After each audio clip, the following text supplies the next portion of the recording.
Hello and welcome back to the United Forum. This is your latest Manchester United news, transfer news, updates, and your opportunity to voice your opinion for the very first time in Sri Lanka. A little late once again today. Do apologize for that. Did have a few issues going on, so did get a tad bit late today.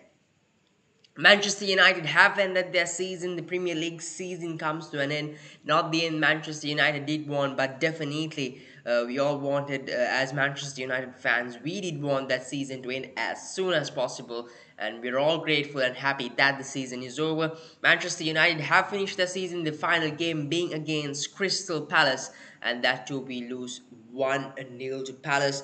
And fortunately, we did get European football. Unfortunately, not the Champions League, but Manchester United have gone through to the Europa League.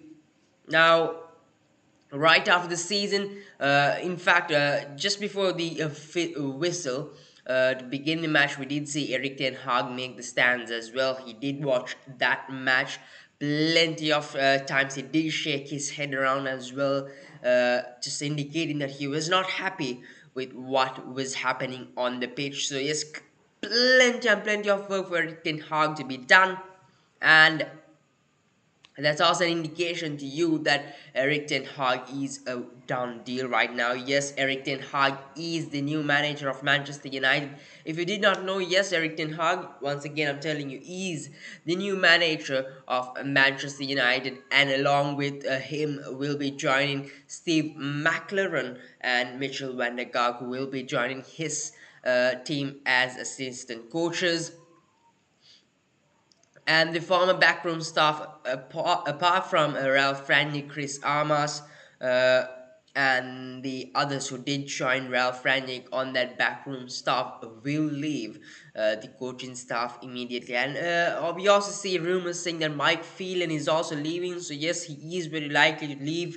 I'm not quite sure what will exactly happen with Darren Fletcher. At the moment, he seems like the person who is likely to be staying. But apart from Darren Fletcher and Ralph Rangnick himself, everyone else will be moving out of that coaching setup. Ralph Rangnick will be moving on to his consultancy role, where he will be working only 6 days a month. Quite unfortunate that, but yes, he moves on upstairs. Eric Ten Hag comes in as in fact, comes in as Manchester United's manager, and finally a step towards the right direction for Manchester United, in my opinion, as well, and an important change that is needed as well. Something like I told you in the previous show, a move that Liverpool or City would do. So Manchester United have taken that step towards the right direction. Now, if you did read the caption, yes, Manchester United have been linked to plenty of players, but as of now, the first signing seems very likely to be either Paul Torres or Julian Timber in the in fact Eric Ten Hag era. I'll get to that short, get to you on that shortly as well. We've got plenty of other transfer news as well. So the start of Eric Ten Hag to Manchester United is a done deal. Mitchell van der Gaag and Steve McLaren is also back in Manchester United. He will be joining Eric Ten Hag as assistant coaches. Ralph Rangnick moves upstairs on his consultancy role, where he will be working 6 days a month. Now, we're back with the transfer window. A very important rebuild for Manchester United under Eric Ten Hag as well. Plenty of players leaving Manchester United on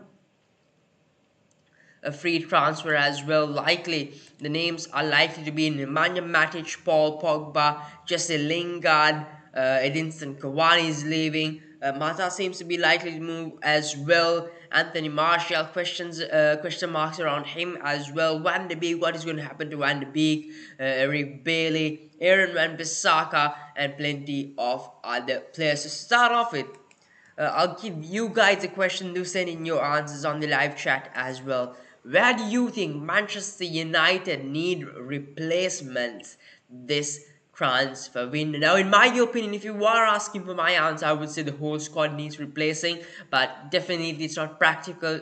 It's not something practical that will be done. So yes, we know that there are certain areas in the squad where Erik ten Hag will assess first and try to get his transfers done first. So in my opinion, the first priority should be given to the defensive midfield, because our midfield has been pathetic throughout these 3 seasons. Since Ole Gunnar Solskjaer was appointed, our midfield was not the best. We've had plenty of problems in the midfield. We don't have a recognized holding midfield. We play with Fred and Scott McTominay, which I don't think would work with Erik ten Hag, and which is why I think we need a defensive midfield, because Manchester United have been losing crucial midfield battles and crucial matches throughout the past few seasons as well. Be it the Premier League, be it the Cup games, we need a proper holding midfield, a recognized holding midfielder. Now, when I talk about holding midfielders, when I talk about when I talk about the midfield, the first name that comes to your mind as Manchester United in fact, Manchester United fan, along with recent links, is Frankie de Jong. Now, the interesting thing with de Jong is that what I would like to say about de Jong is that Frankie de Jong is not planning on a move to Manchester United. Frankie de Jong's priority is to stay at Barcelona. Barcelona's priority is to keep, in fact, Barcelona's priority is to keep Frankie de Jong at Barcelona, at Camp Nou, as much as possible. The only reason Frankie de Jong would look for a move or would move himself from Barcelona is because of the financial situation at Barcelona. We know that Barcelona is unable to register their players. They have signed Andreas Christensen, Frank Kessie. They're also being linked up with Lewandowski, and they have done a few other signings. They are being linked to a few other players as well. Now, if in fact Barcelona are to register these players, they need sales of at least 100 million. And one player they would look to sell or offload from Barcelona if this situation arises is Frankie de Jong, where they would look to generate at least about between, in fact, 60 to 80 million. Now, why Frankie de Jong? Is because he is in that midfield. They have got the likes of Frank Kessie, who will be an addition to the midfield, so they are looking to get him in, and there doesn't seem to be any other player really they could get off Barcelona for such a high price at the moment, because they also have Adama Traore at the moment, who is on loan at Barcelona. They would like to get him on a permanent deal, but they can't afford to buy him. The only way they would get Adama Traore to Barcelona is on a swap deal along with Wolves. So they've got plenty of financial issues.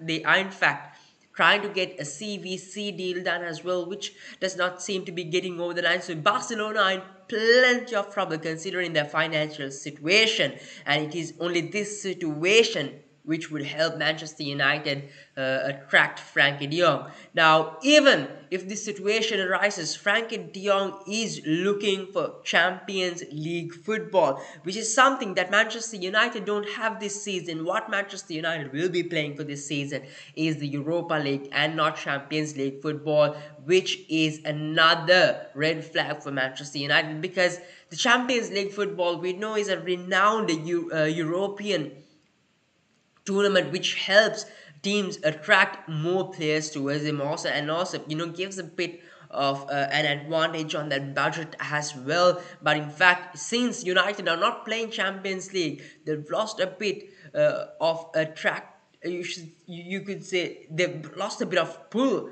towards them from a few players, and which is likely also Frankie de Jong. In other words, Declan Rice is one player who is also looking for UCL football. He was also linked to Manchester United. The fact that we have not qualified for Champions League has, taken away that edge we had in transfers. So that's pretty much the update to you on Frankie de Jong. And further to elaborate on this Frankie de Jong transfer. Now, I told that Manchester United's first priority should be a defensive midfield because we don't have a recognized holding midfielder to control that midfield, to break up play and to start play as well, to create those passes and string the play up together, to pull the strings up together and create play like the master of a puppet. We don't have that recognized holding midfielder for it. We have been playing Fred, who does not seem to be good at that. We have been playing Scott McTominay in the recent past as well, who doesn't seem to be good at that as well. Paul Pogba is more of a creative midfielder who is not up to there, not up there as a recognized holding midfield. Now Frankie De Jong too. Just in my opinion, Frankie De Jong does not seem to be a recognized holding midfielder. He is far more creative than a defensive midfielder. He seems to be more of a center midfielder than a defensive midfielder who would like to go, have that freedom to move forward more and create that play and be a part of that, link up with those attacking players rather than sit back and do that defensive role of breaking plays and putting the strings up together. So that's the problem with Frankie De Jong. Even if we go for Frankie De Jong, we still don't have a recognized holding midfielder, someone like a Wilfred Ndidi or a Kante or a Casemiro. And why I'm naming these players are because these are the recognized holding midfielders we have across Europe: the Casemiros, the N'Golo Kantes, the Ndidis, the Calvin Phillips, the Rodriguez, the Fabinhos. Now these are the classy defensive midfielders our rivals have got. But we as Manchester United still, for the fourth season going on now, this being the fourth season which is about to start, 3 seasons under Ole Gunnar Solskjaer, we did not have a holding midfielder. We're about to start the fourth season under Erik ten Hag, a new era where we are rebuilding a rebuild and we are still not linked to a recognized holding midfielder. Now, alright, we leave Frankie De Jong aside. The next name that would come to you as a Manchester United fan is definitely Ruben Neves. Now, the interesting thing about Neves is the same scenario we did have with Frankie De Jong. He does not seem to be like a recognized holding midfielder. He does not seem to be that man who would sit back, break play, pull the strings up together and put in those few passes and start creating and linking up that play as well. Yes, he does it at Wolves once in a while, but he seems to be more of a center midfielder, like I told you, a midfielder who would like to go up front, link up with those attacking players and more of a creative midfielder, box to box midfielder you could say, rather than a holding midfielder. And once again, now Neves is also highly linked to Barcelona. Wolves are asking for about 50 to 60 million or maybe a 40. I think 40 is a little too low for Neves. What Wolves are looking for is from 50 to 60 million. And surprisingly, Neves is highly linked to Barcelona. Now, if Neves is linked to Barcelona, does that mean this is a replacement for Frankie De Jong? Yes, this can be a replacement for Frankie De Jong, but once again, if Manchester United are to go for De Jong, we fall into that same trouble once again. Even if you go with Neves or Pete De Jong, these two midfielders are more of midfielders who have the same qualities and not recognized holding midfielders.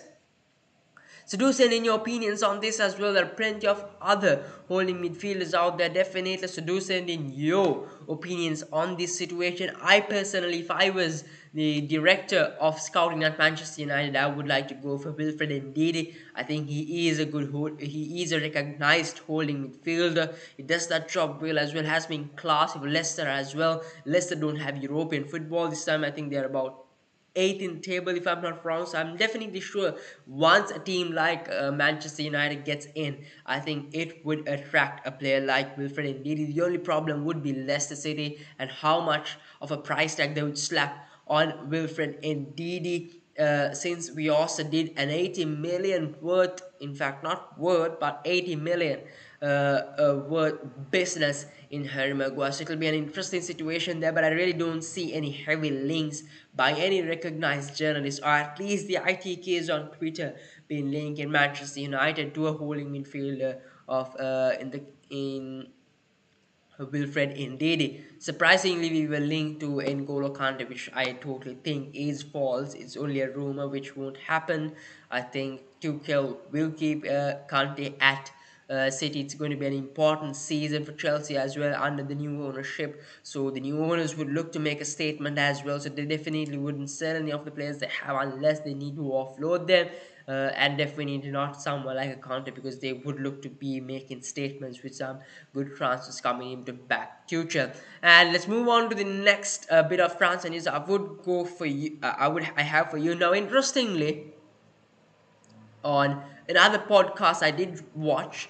It was an episode with Mark Ogden. Now, what Mark Ogden says here is that Manchester United's board has the say on transfer more than Eric Ten Hag. Now, what I try to mean here is that Eric Ten Hag does have his say on transfers. Do excuse me while I put my phone on silence here.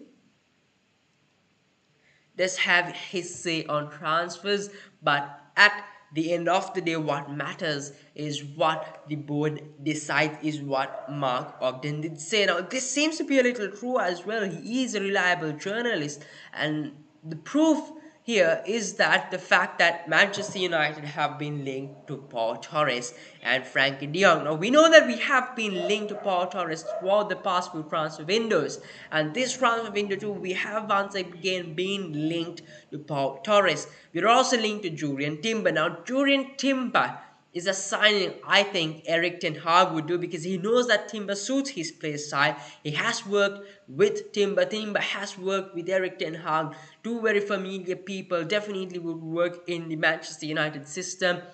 The fact that we are linked to Paul Torres, my opinion on this is that I think Eric Ten Hag has not really scouted or analyzed Paul Torres or thought of bringing him to Manchester United. I'm definitely sure that his first choice would be Julian Timber. And I think the situation at United at the moment is that Eric Ten Hag has gone forward, told the Manchester United board that my first choice, alright, as my first transfer, I need Julian Timber from Ajax, the previous player I had Ajax in the previous season. I think he could work for me. He knows me, I know him, we know how our system works, and I really think he can fit in the Premier League. So I want Timber as my first transfer. And if you are the board, you come over and say, no, we have been analyzing Paul Torres the past couple of seasons. We think he would fit perfectly at Manchester United as a left-footed centre-back as well, since we are looking for a left-footed centre-back. Villarreal are 11th in the La Liga. They don't have European football, so we definitely can get this player. I say we go for Paul Torres. So I think this is the situation at Manchester United. And like Mark Ogden said, Eric Ten Hag does have his say on the Manchester United transfers, but at the end of the day, it is what matters. What matters is what the Manchester United board's decision is. So I definitely think it's a situation as such that Eric Ten Hag needs Julian Timber, and United board want Eric Ten Hag to say give them the green light on Paul Torres. Now, what I think on these players, now do send in your opinions on these players as well, and what you think about these transfers if they do happen for Manchester United. Now, what I personally want to happen is what Eric Ten Hag wants to happen, because he is the manager. We've got to give him time. We've got to back him up. If we Manchester United fans want to see proper rebuild, a proper structure and proper football being brought back to Manchester United, I think we should 100% back Eric Ten Hag. It's definitely going to take time, and this is only his first summer window, and you should be backing him up. And that is why I would go for Julian Timber, because Timber knows Ten Hag, Ten Hag knows Timber. They both know how the system works. They have played at Ajax as well. The only question mark is would Timber fit at the Premier League? I definitely think Timber would fit in at the Premier League, and that is why I would go for Timber, who is a very flexible player as well. He can play as a right centre back. He also can switch to a right back. So we talk about the creativity on our full backs. If we do want creativity there, we want something different, we could switch Timber on the right back, put Donald on the bench, sell one Bissaka. I'll get to that in a while. Play Harry Maguire and Rafael Varane all in the left, and Rafael Varane, Luke Shaw left back. Or we could also go with Varane and Timber on centre back, and then go for another right back. Would Manchester United get both transfers, Paul Torres and Timber? And if so, what would the situation be at Manchester United? Now, if it's a big if this. If Manchester United go for Torres, I do think definitely Torres would play as the left centre back.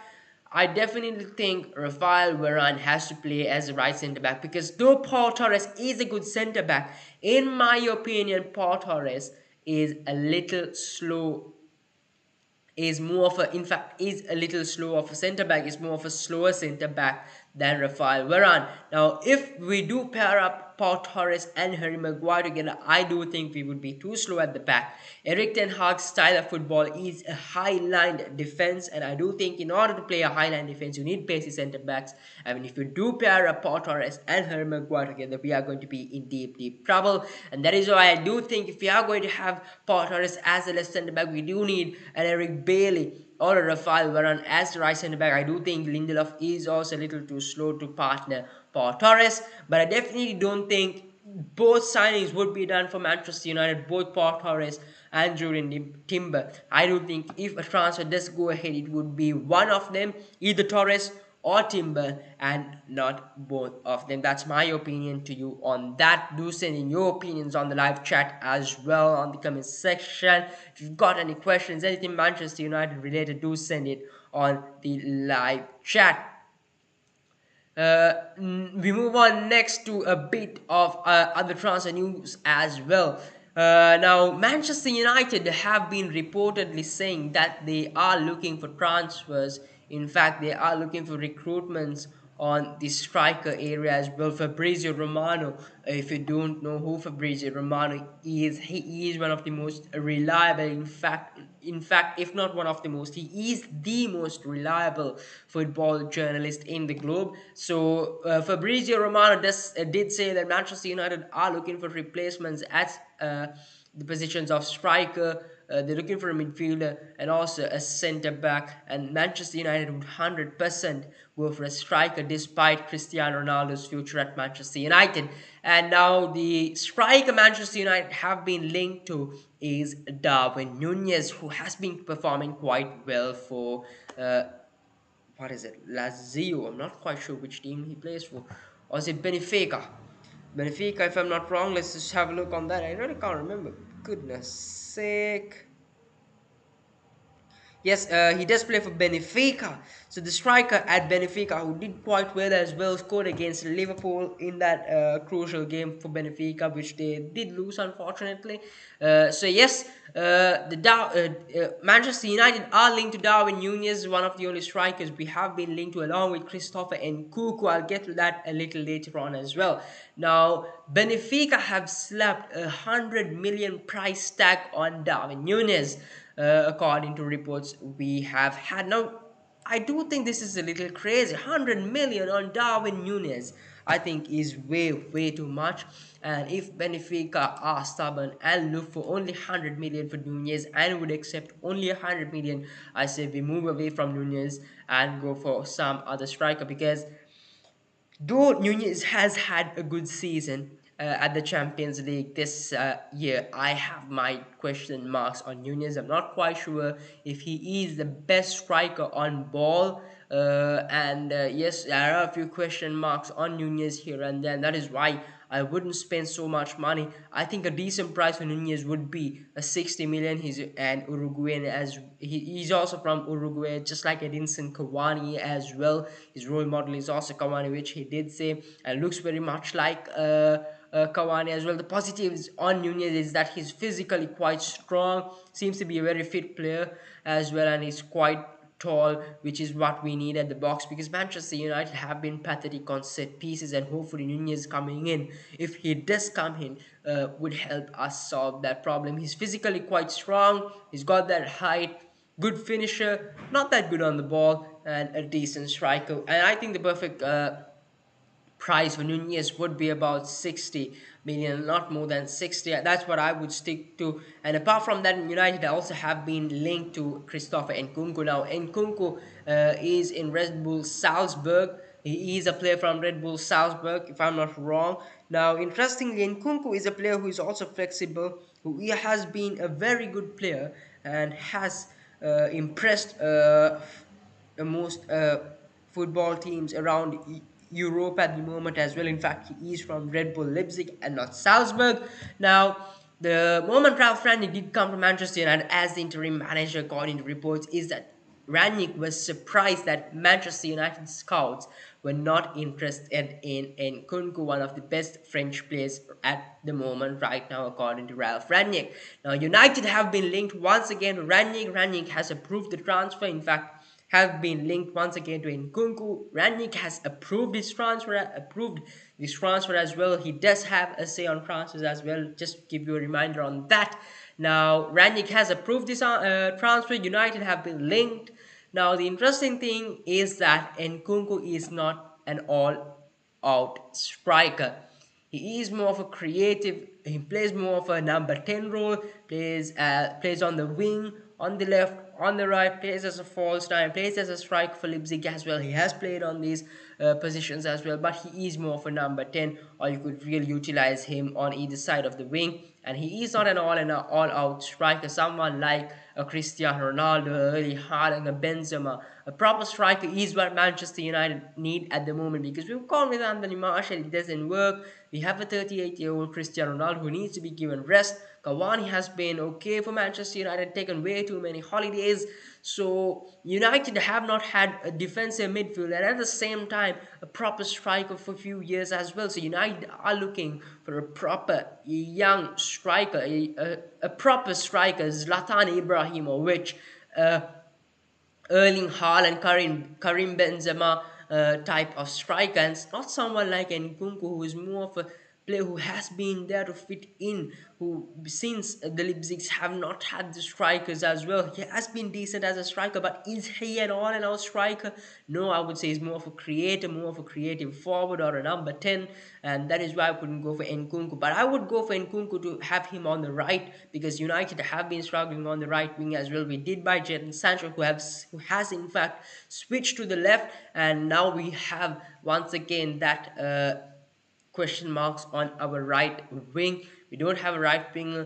Rashford hasn't been the best on that position as well. I would personally, if I would go for Nkunku, it's because I would need him on that right wing. But once again, question marks again. If you are going to play Sancho and Nkunku together, we are having two creative wingers out there. We need a wide forward along with a creator on either side of the wing. So really, if I would go for a right winger, I would go more of a wide and someone who's more good on finishing rather than creating, because we have that in fact on Jadon Sancho. We've also got Amad Diallo coming up. We also have got Pelestre and Rashford, more of a Rashford type of right winger, but far better than Rashford, because I really lost my favor on Rashford as well since this season. And we all know why, since these rumors and reports have been coming out about him. Now, once again, telling you, Darwin Nunez has been slapped with 100 million price tag by Benfica.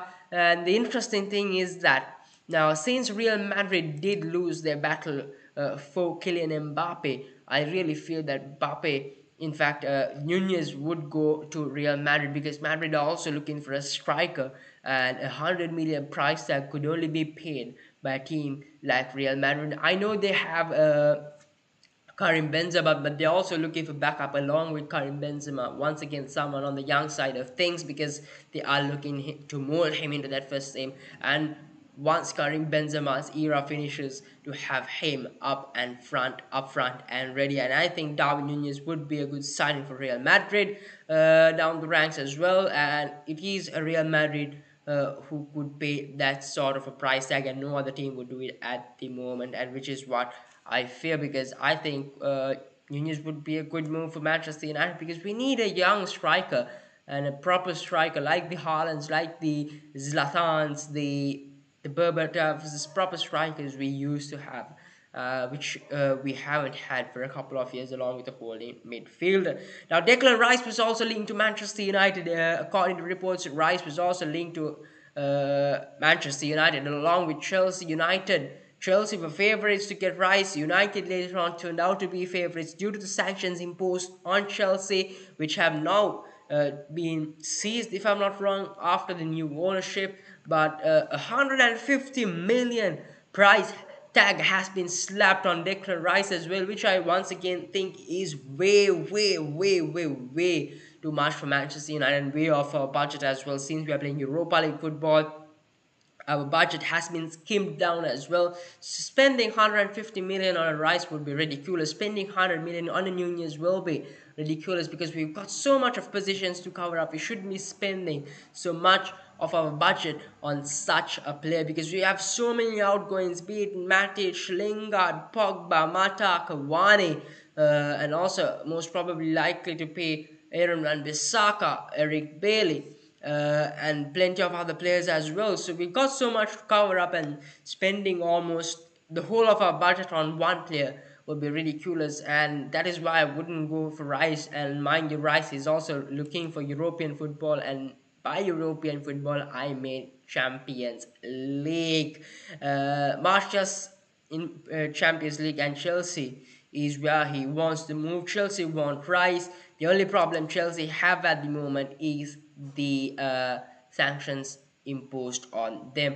The situation of Martial, just an update on that as well. Martial is not staying at Sevilla on a permanent deal. Sevilla will not be signing Anthony Martial on a permanent deal. He will be back at Manchester United, and he will assess his future once he gets back to Manchester. Uh, as well. So yeah, like I told you, just to give you a brief cover up on what we have gone through so far, is that United have been linked to De Jong as well. The situation does not seem to be quite clear as of yet because of the financial situation in Barcelona, and United also want De Jong to push on a decision to see if he would stay at Barcelona or if he would look for a move away from Barcelona. If he would look for a move from away from Barcelona, Manchester United would be interested in him. So they want him to push on that decision, because if he does not want to move away from Barca, United want to look for other options and get going with their transfer window. We also cover up a few links of Timber, Paul Torres, why I would go for Timber, why not Torres, why Torres is being linked to United as well. 100 million price tag slapped on Darwin Nunez. United looking for a striker, one of the options we have there as well. Declan Rice being linked to United, but 150 million price tag once again slapped on him as well by West Ham United. So far United have been really finishing been getting done any transfers at the moment, and other teams have been getting going as well. Steven Gerrard and Aston Villa seem to be making a statement as well, with two signings already done in Boubacar Kamara, who is one of the holding midfielders Manchester United will link to, unfortunately move to Aston Villa as well. And Aston Villa have also got the deal done on Diego Carlos, so they are making a statement to compete for European football as well. Dortmund have almost got their 6th and 5th signing done as well, so they are moving quite fast. And now, yes, Perisic is also seem to be moving to Tottenham Hotspur. It's only United that haven't been getting any deals done. But as of Fabrizio Romano's reports, United are moving things internally. Things are happening internally at Manchester United, while other teams get their transfers quite down. So it'll be interesting to see who wins that first, who wins the race to be Eric Ten Hag's first transfer. Is it going to be De Jong? Is it going to be Neves? Is it going to be a Rice, or is it going to be Nunez? Or like we all want, is it going to be a Jury and Timber? Now that's pretty much it from tonight's show. Plenty of transfer news coming up to you as well this week. Plenty of transfer news covered there as well. End of the season for United last week. Great relief for all the Manchester United fans around the world as well. Weekends finally can be happy. You can have quality weekends finally. The summer transfer window is open in fact as well, and United have to get a few transfers done. Plenty of outgoings. We need plenty of incomings and plenty of quality and depth needed. With also the 5 substitution rule being applied in the Premier League from starting next season. So yes, United need depth, they need quality, they need transfers, and most of all, they need to back Eric Ten Hag. United fans, be patient with Eric Ten Hag. He is a master of his work as well. Give him time. and he'll do his magic. That's pretty much it for tonight's show, folks. Until I see you on Sunday for the next show with plenty more transfer news. Stay tuned with our socials as well. Do follow us on our Instagram at theunited.forum for your latest news throughout the week. And until I see you on Sunday for the next show, bringing you plenty more transfer news. This is the United Forum. Have a blessed weekend.